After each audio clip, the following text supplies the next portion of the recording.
নমস্কাৰ লোকেল মুৰ্গী ফাৰ্মিঙলৈ সকলোকে স্বাগতম।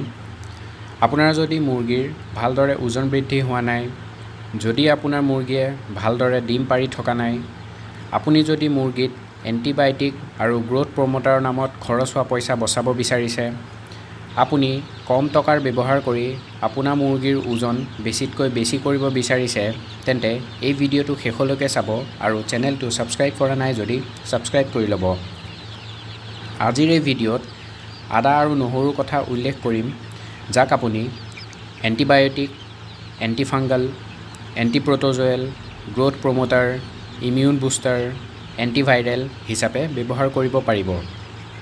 আজিৰ দিনত মুৰ্গীৰ ফাৰ্মত লাভ কম হৈ আহি আছে আৰু মুৰ্গীৰ বাবদ খৰচ হোৱা টকা বৃদ্ধি হৈ গৈ আছে। আৰু কেতিয়াবা এনেকুৱা পৰিস্থিতিও হয় যে ফাৰ্মাৰজনে যিমানখিনি টকা ফাৰ্মৰ নামত ব্যৱহাৰ কৰে, সিমানখিনি টকাহে মুৰ্গী বিক্ৰী কৰি পায়, অৰ্থাৎ লাভ এটকাও নহয়।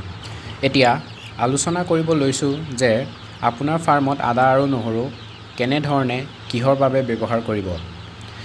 আপোনাৰ যদি মুৰ্গীৰ শ্বাস প্ৰশ্বাসজনিত সমস্যা হৈ আছে, দানা খাব বিচৰা নাই, আপোনাৰ মুৰ্গীত ইকলাই হৈ আছে, আপোনাৰ মুৰ্গীয়ে হাঁচিয়াই আছে, কফ হৈ গৈছে, ওজন আৰু শাৰীৰিক বৃদ্ধি ভালদৰে হোৱা নাই, ডিমৰ উৎপাদন ভালদৰে হোৱা নাই, আপোনাৰ মুৰ্গীত কৃমি সমস্যা আছে, আপোনাৰ মুৰ্গীৰ শৰীৰত ওকণিজাতীয় সৰু সৰু পোক আছে, তেন্তে আপুনি এই আদা আৰু নহৰু ব্যৱহাৰ কৰিব পাৰে মুৰ্গীৰ পানীত নাইবা দানাত।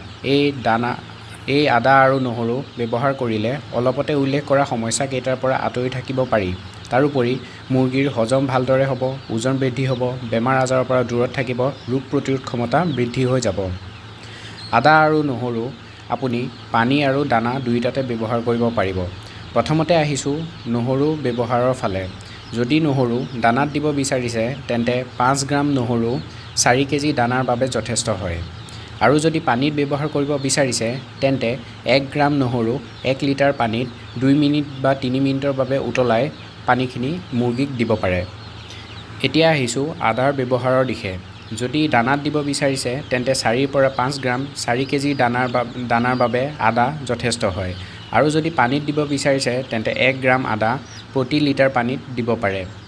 চেষ্টা কৰিব সপ্তাহত 2ৰ পৰা 3 বাৰ মুৰ্গীৰ দানাত নাইবা পানীত আদা আৰু নহৰু ব্যৱহাৰ কৰিবলৈ। এই ধৰণে ব্যৱহাৰ কৰি থাকিলে আপোনাৰ মুৰ্গীৰ শৰীৰত উৎপন্ন হোৱা নানা ধৰণৰ সমস্যাৰ সমাধান কৰি থাকিব। আজিৰ ভিডিঅ'টো আশা কৰিছোঁ বুজি পাইছে বুলি, আৰু চেনেলটো ছাবস্ক্ৰাইব কৰা নাই যদি ছাবস্ক্ৰাইব কৰি ল'ব। ধন্যবাদ।